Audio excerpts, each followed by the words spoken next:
चाहते हैं कि एक नारों के साथ हमें उन बहरी गूंगी सरकार के कांधों तक पहुंचाएं कि जो तुम करना चाहते हो हम करने नहीं देंगे, हम तुमसे यह वापस दिवा करके छोड़ेंगे। इसलिए सबसे पहले कहेंगे वक्फ बोर्ड की रक्षा कौन करेगा? हम करेंगे, हम करेंगे। वक्फ बोर्ड की रक्षा कौन करेगा? हम करेंगे, हम करेंगे। संविधान की रक्षा कौन करेगा? हम करेंगे। समाज की रक्षा कौन करेगा? साथियों, मौजूदा सरकार है, मौजूदा सरकार पहले सबसे पहले अनुसूचित जाति को आजमाया था।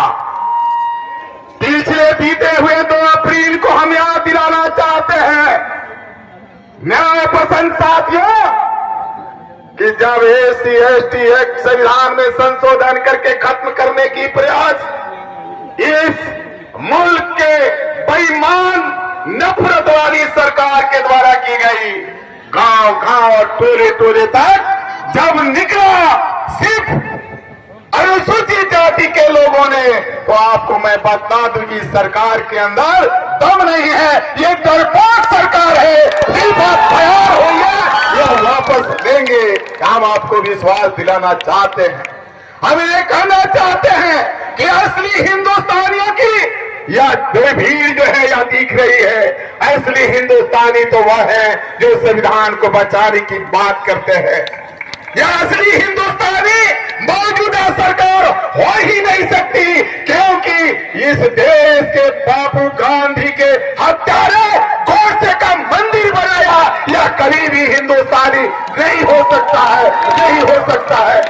इसलिए साथियों, यह स्पष्ट है कि इस देश के अंदर लगातार 5 ऐसे इनके मित्र हैं जिनको इस देश के सारे संपत्तियों को सौंपना चाहते हैं। जिस तरह से फिर का प्रस्ताव अंग्रेज इस देश के अंदर व्यवसाय के नाम बहाने आए थे, यह भी एक भारी व्यवसायी बने हुए हैं।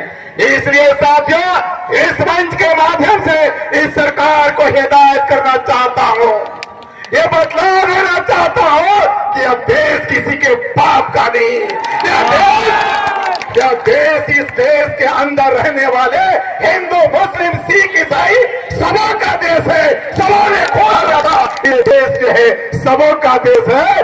आरएसएस और भाजपा वाले कान खोल करके सुन लो, ये मुस्लिम समाज ही नहीं, इस देश के जो संविधान पसंद और अमन अखलाक मोहब्बत पसंद लोग हैं, वो हिंदू मुस्लिम सभी तुम्हारे इस काल